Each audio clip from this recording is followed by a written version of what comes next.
Hi, I'm Civil Defense Engineer, and oh boy, has 2026 already been a hot year for battle tracking, both on international events and on the home front.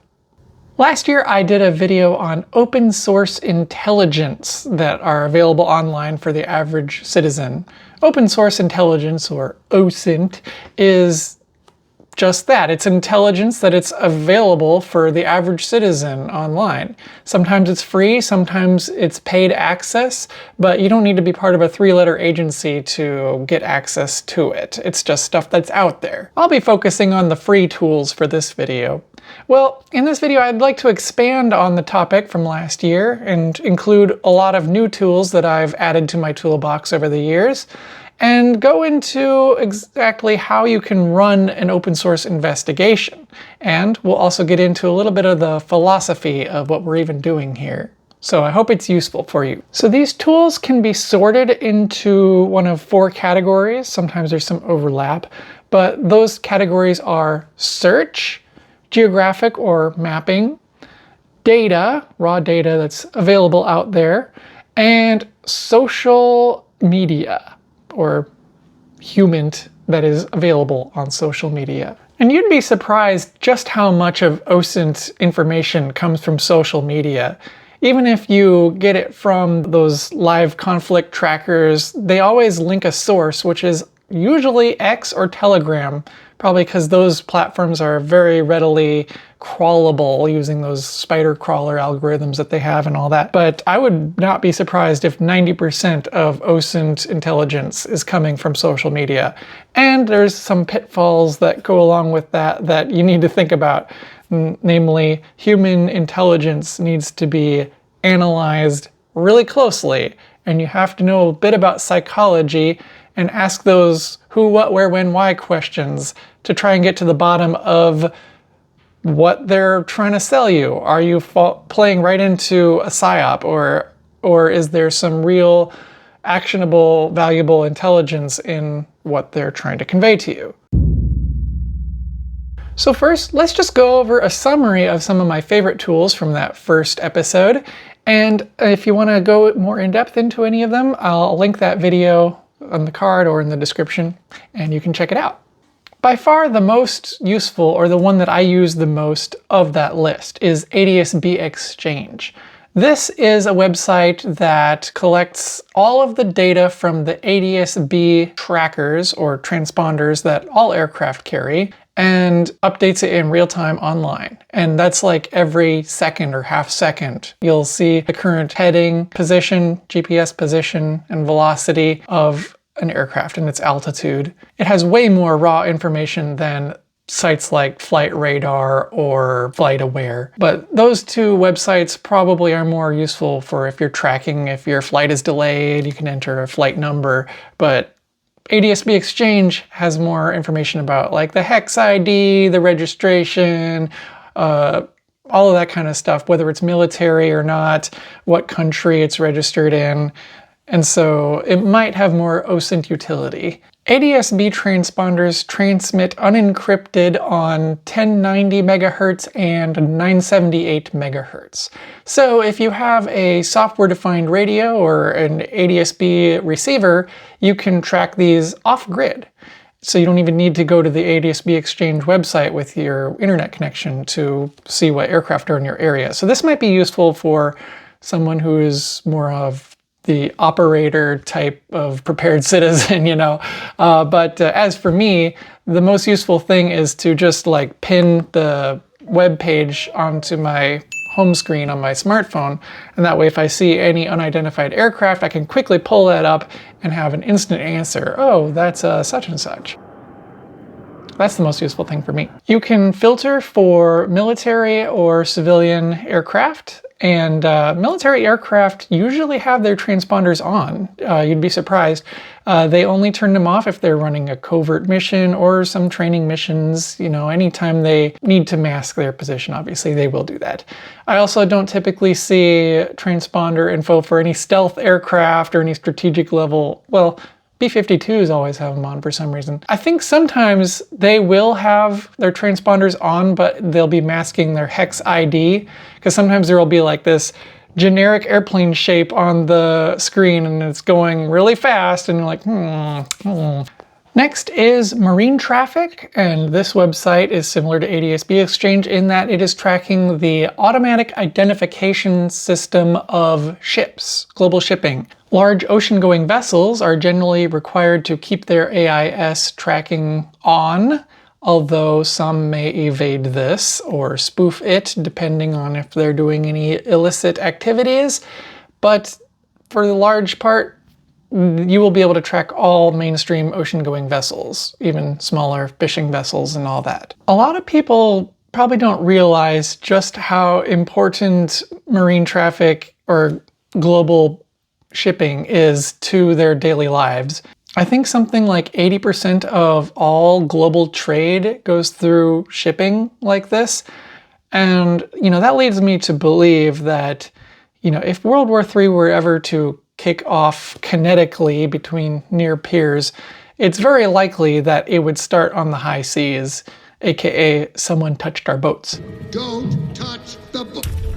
He touched the butt. Marine traffic is widely used in OSINT to monitor strategic movements, dark fleet tankers that have been in the news lately, often evading sanctions via AIS manipulation, and commercial routes. I don't routinely check this myself, but I do recommend following channels like What's Going On with Shipping, who covers all the most relevant movements. Then we have mapping tools, and there's a ton of different flavors of this out there. I'm going to use a couple of different examples here, such as S2 Underground's ArcGIS trackers, which he uses to update events going on all over the world. He's just one guy. I don't know how he has time to do all of this and generate all of his daily wires. All of his wires daily. He doesn't work for the Daily Wire. Anyway, then there's the Live UA map, which was originally made to track the Russian-Ukraine war all the way back to like 2014. But they expanded that tool to focus on other different theaters as well, such as wars in the Middle East. Actually, there you can look at any region, including the US, but it's tailored for wherever there's conflict zones, because it can show the areas that are occupied by different factions and all kinds of stuff. It really helps you detangle what's going on in places like Syria, because there's always like 4 or 5 different factions that are having turf battles over there. As for S2 Underground's ArcGIS tracking, he has his common intelligence / operational picture dashboard, which is more focused on US-centric threats like terrorism. Well, can I say the T word on YouTube? I don't know, maybe not. But civil unrest or the border crisis or anything that pops off more locally. Infrastructure disruptions, those are all things that are very relevant to us in the US. So I highly recommend you regularly check on what he's kind of scoping out, and you can use that as a launching pad to your own investigations, especially more local stuff to you. Then there is satellite imagery that's available via Google Earth or Sentinel imagery. These tools allow you to go back and view historical satellite image of any area. Now, Sentinel is updated regularly, but its resolution is not high enough to positively ID things at human scale, except for maybe very large aircraft, ships, that sort of thing. There is also commercially available satellite imagery, but you typically have to pay for it, and it's not cheap. And then there's Downdetector and Outage Maps. These I'll lump together. They help you find out how widespread a problem is, or if it's just a local disruption affecting you personally. And this will help you understand, maybe get an early warning if there are some malign actions like cyber attacks. Broadcastify. This gives you access to police and EMS scanner traffic across the nation. And this is one of the few tools that I do recommend getting the paid version for, because it's not very much and it does let you go back and listen to archived traffic. And that is obviously useful if you want to get an idea of what emergency services were doing during a critical incident that you're trying to research or track. On an assist 1460 Copes caller. Then there are various Discord or Signal groups or social media groups. And as I was saying earlier, all human intelligence, or HUMINT, needs to be analyzed with a critical eye to human nature. And the method I was taught was the backwash method, which is involving asking all those who, what, where, when, why questions, such as, who is giving me this information? Why are they telling me? What are they trying to get me to do? Asking these questions may help you identify any ulterior motives or psychological operations, or it may help you realize that someone is just being dumb or paranoid, which is more common than you might think. Some of the other tools that I included in my previous video, just kind of rapid fire here, was WebSDR, which allows you to listen into software-defined radios all across the nation. Just pick up all kinds of airwave traffic and analyze it. This is going to make a comeback in an upcoming video on Intro to SIGINT. Then there's the HFGCS, which is the US military's strategic communication system using HF radio, and it's all encrypted manually, of course, so you can listen into the people saying the letters and numbers for what the message is, the emergency action messages. There used to be a really good tracker or a live stream of this, which was run by Neat Intel, but he got fed up with the lack of interest and the fact that lower quality copycats were popping up all around. So sadly, he ended his service, but there is still, it's all available to be listened to online using SDRs, web-based software-defined radios. And then there were some equipment guides. The Worldwide Equipment Guide by ODIN lets you identify what different military equipment is in a really streamlined way. So that's all I wanted to recap from the previous video. If you wanted to check that out in more in-depth, I encourage you to do that by checking out the link in the description. Now let's move on to the new additions in 2026 that I have made to my toolbox. These aren't necessarily new tools, they're just ones that I have started using within the past year since the last video. The first is WhatsMyName, and this is useful for tracking a person of interest's online presence across platforms. I ran my username Civil Defense Engineer through it, and wouldn't you know it, there's my YouTube channel and my Patreon. Go subscribe. And what's this? A Telegram channel? That's not me. I guess we just happened to find somebody with the same username. I noticed that it's not listing my deleted X account, so that's good. But if you use Internet Archive, maybe you can still find my stupid tweets. So tools like this were useful to open source investigators in finding the online presence of some of these high profile, let's just, like Thomas Crooks or Tyler Robinson, and people are trying to piece together, who are these dudes? What are they not telling us? What were they doing online? What were they saying online? One commenter asked on my last video whether there was a system for tracking rail movements, like ADS-B for planes or AIS for ships. Unfortunately, there isn't some central system for tracking rail activity. But I did find a few useful tools nonetheless, such as detailed infrastructure maps. There's this OpenRailwayMap, which can tell you information about tracks in your area, such as whether it is a main line, a branch line, a high-speed line, a disused or abandoned track, and they can also help you identify other rail infrastructure like stations, junctions, switching yards, as well as bridges and tunnels. It does not tell you what railways operate the tracks or provide any information on timetables. So if y'all have any other information on tracking railways, systems, or timetables, please let me know. That would be very interesting. ICANN Lookup. This is a free service that is great for querying domain registration data. And it can expose publicly available details such as registrars, registration, expiration dates, name servers, and, when not redacted, registrant and organizational information. What is this used for? Well, you want to know who owns a domain, so you can see who they're linked to.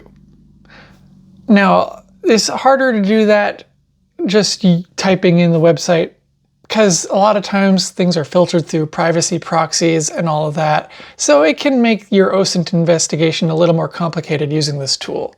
But it's still a great starting point, I think. And if you know what you're doing, you can probably get pretty far with it. It's kind of like when X rolled out the feature that let you see where different accounts are based in, and oh boy was that revealing a lot of information. People are like, that means a lot coming from someone in Istanbul or whatever. But I think it's also pretty underappreciated how much your online identity is undergirded by domain infrastructure. Because it's kind of like they're kind of like the nodes that connect the internet, you know? So they're right there at that intersection of who is what on the internet. And so the more information you can find out about those nodes, the better. I'm using a lot of lay terms here, but that's how I understand it. Geotagged YouTube. Now this one might be more of a novelty, but if you are dumb enough, or let's say naive enough, to tag your position as you upload a video, this tool lets the world know. And at first I thought this was based on the metadata in the video, but it's not. All that gets scrubbed as you upload the video. So basically this is voluntary inclusion of that information. And I think it's very cool though to be able to type in a location and see what YouTube videos have been uploaded in that area in the last 24 hours. And there are quite a lot of videos. I was quite interested to find some people that I had met in real life by entering my zip code or address into the search bar, and it was interesting. Don't know what else to say about that, but I didn't find any of my videos because I don't include that information.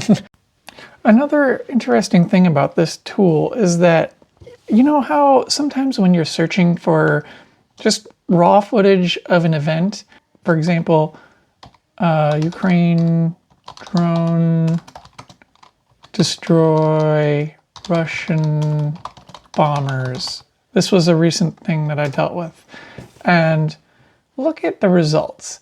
You cannot find any footage on YouTube of prominent incidents without it being filtered through mainstream media, which is a huge, annoying problem to me. Because, you know, they always have their own commentary and their own words over it. I'm just looking for raw footage, especially from just eyewitness accounts, especially. And so I noticed that this tool, at least when it comes to finding recent information, like in the last 24 hours, there'll be people that are posting shorts of an event if you search for it. I also found that it's a great way to find out what daily life is like in other parts of the world. ايش رايك؟ مبسوط؟ والله اولادنا متشوقين للطبيعه، والله طلع امان، اي والله ما شاء الله الضحكه صارت من هان لهان في امان الضحك، طلع. There are lots of video footage of different events like parades and cultural events. So it's a great way to learn about the world in addition to finding information about recent events.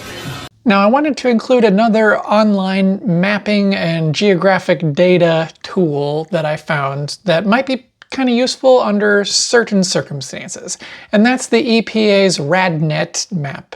So the RadNet is a public radiation monitoring network that displays near real-time radiation measurements, like gamma radiation, from fixed and mobile sensors across the US. As far as its OSINT utility, I'd say that RadNet could be used as a situational awareness and anomaly detection tool, rather than a primary intelligence source. You could monitor or corroborate reports of, you know, those nuclear incidents. You know, you always hear about, oh, the US lost a nuke and they're looking for it with their nuke sniffing plane. You can use this tool to verify such claims of radiological releases or accidents. You always hear about certain things, and this can be used right in parallel with other tools like the USGS earthquake monitoring website. Get clues as to whether there is any merit to rumors of weapons tests or dirty bombs or transported radioactive materials. So the best use case I can see for this tool is either debunking or verifying some of these radiological scare events. Power grid infrastructure. Well, unless you built a self-sufficient cabin out in the woods, you depend on the grid for life. Pretty much everything that makes modern life possible, you need to be connected to the power grid for it. That sounds like a critical vulnerability to me that malign actors could exploit. A widely known example is the December 22nd Moore County, North Carolina incident, where a coordinated small arms fire damaged multiple electrical substations, knocking out power to roughly 45,000 customers for days. Events like this highlight how exposed the critical grid components can be.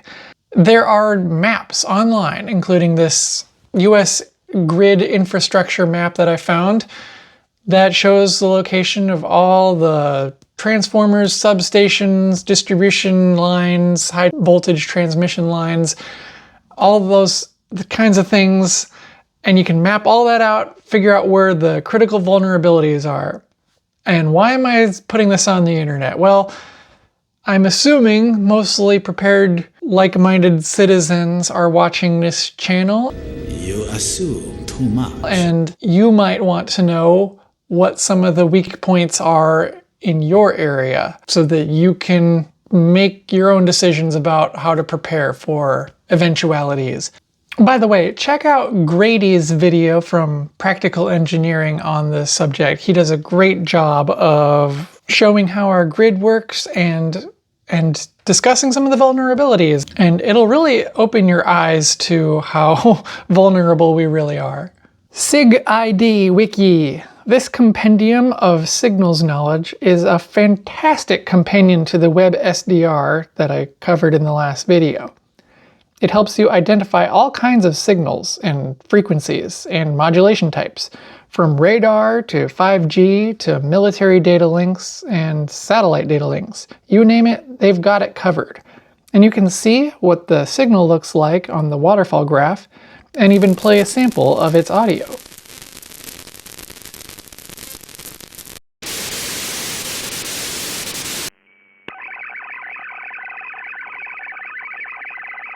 And this website will also be featured in my upcoming video on Intro to SIGID, so I'm pretty excited to show you all about that. Maltego and link analysis software. So these tools have a pretty steep learning curve, but what they are in essence is pretty simple. They're basically red string on a corkboard going between different 3x5 index cards, but digitized. Now, there's obviously more to it than that, but that's basically what they are when you come down to it. The tool is really only as powerful as the analyst behind it, because any novice can just make a bunch of random connections that only confuse matters. If you're an unskilled analyst, you'll just make a tangled mess that will only muddy the waters, and you're not going to really zero in on what the focus of the investigation is. You also may spend hours going down unrelated rabbit holes and waste time. So I think where Maltego really shines is being able to identify parts of your investigation that you haven't fully explored, because there might be a gap in your link analysis. Or it can also help you remember what you've already researched, because it's all there right in front of you. And that can also help you focus your investigation. For example, starting with a single email address or domain, and then systematically expanding that outward to reveal other associated social profiles, infrastructure, organizations that they're connected with, and historical overlaps that you might have a difficult time tracking or reason about manually. Maltego has a free version, which I have played with for a couple projects. There's also LinkScope, which is an open source alternative to Maltego. On a darker note, Palantir. A Palantir is a dangerous tool, Salaman. Why? Why should we fear to use it? Palantir has kind of become the big boogeyman of government overreach. But what it is basically link analysis software with various AI tools built in for analyzing. Using Maltego will give you a little bit of insight into how Palantir actually works. Just imagine this tool, but with almost unlimited special access data and GPT levels of control prompting to process it on top of it. There's no limit to the amount of information that they can then dredge to the surface on you and the profiles that they're building on you. So what takes you all day in Maltego, they can do in 2 seconds with a simple prompt. So it's pretty powerful, and I don't care if you're Republican or Democrat, I think we can link arms on this because the pendulum has been in an unsteady oscillation for a long time now. Whoever's in power now, just imagine that 10 times worse the next administration. You know, it's a never-ending cycle, and I hate to be kind of doom and gloom about it, but plan accordingly. Concealed within his fortress, the Lord of Mordor sees all. His gaze pierces cloud, shadow, earth, and flesh. On a lighter note, this one is interesting, called Forebears, and it's just more for curiosity's sake than anything else. It helps you look up the country of origin of a surname. For instance, I came across this name Saicha on the internet and I was curious where it came from.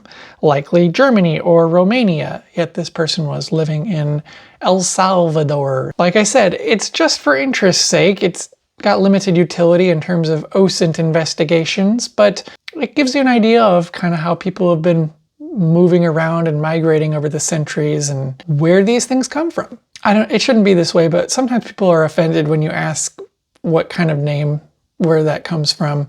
They're like, oh, I'm an American. You shouldn't be asking me what country I'm from. Are you some kind of racist? No, I'm just interested.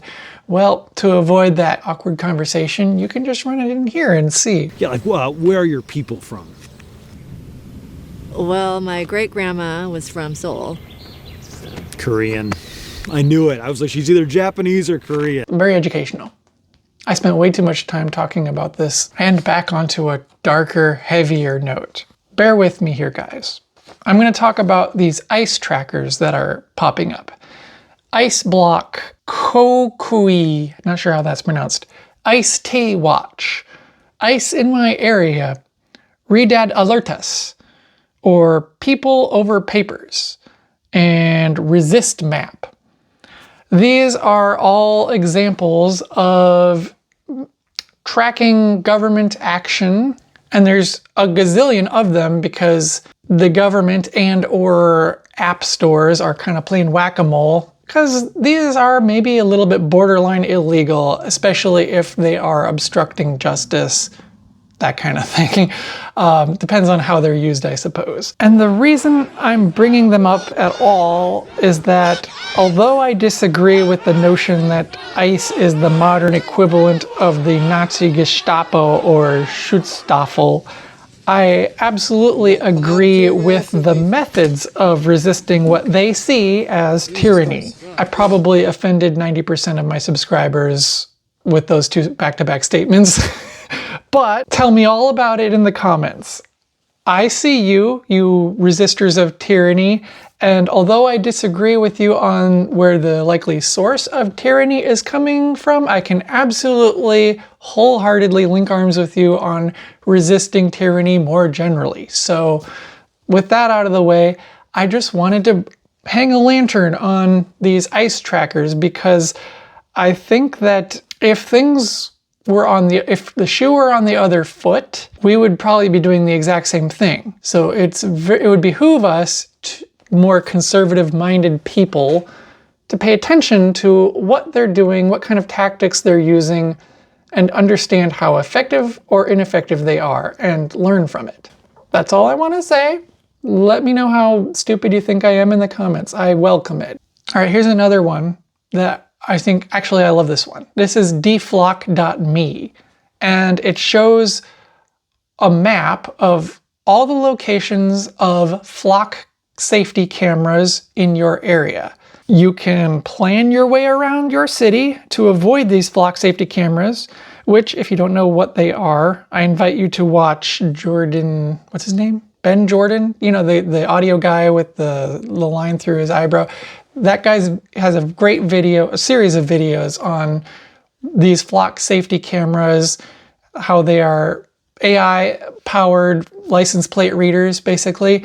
And they do a lot more than just read your license plate. They can build profiles and databases of all your movements and habits, and it's a big problem for a lot of reasons, because of the potential for abuse and the Fourth Amendment violations. You know, you have a certain level of expectation of privacy when you go out into public. And when all of your movements are just being tracked, that really, really kills the notion of freedom in this country. Even though you still have the illusion of freedom, if the wrong people start using that information for the wrong purposes, it's game over. But it's cool that we have a map of where all these are, because in Minecraft, if things ever got bad enough, the griefers can go out there with an angle grinder and a can of spray paint and go to town. But I'm not advocating for anything. I'm just saying that it's nice to have a map. In conclusion, what do you think? What tools did I leave off? What did I miss? What ways can these things be utilized to keep you and your community safer? What did you think of my controversial statements on tyranny and surveillance and resistance? Where is the threat even coming from? Is it coming from government agencies? Is it coming from billionaires or corporations? Is it coming from foreign intel operators, or is it coming from, I don't know, terror cells? And can I say that? I don't even know. I got demonetized for saying the T word once, and I've been self-conscious about it ever since. Asking these questions will help focus your investigations and your preparations. So I encourage you to think deeply about it, to prepare your own tools, and to link up with other like-minded people. Because the more we're atomized, the more we can be controlled. And I think that as free people, we need to band together, we need to talk more, and we need to share information. And with that, I just want to encourage you that, you know, from my perspective and my faith, we don't rely on these tools to keep us safe. We don't rely on our own fallible preparations. Doesn't stop us from preparing, but we rely on the name of our Lord. We don't trust in horses, we don't trust in chariots, but we will trust in the name of our Lord and Jesus Christ, who saves us from our sins and gives us hope for a life in a kingdom where we don't need to worry about tyranny, because the righteous King has come. I really look forward to that day, and I hope you do too. And with that, this is Charlie Delta Echo out.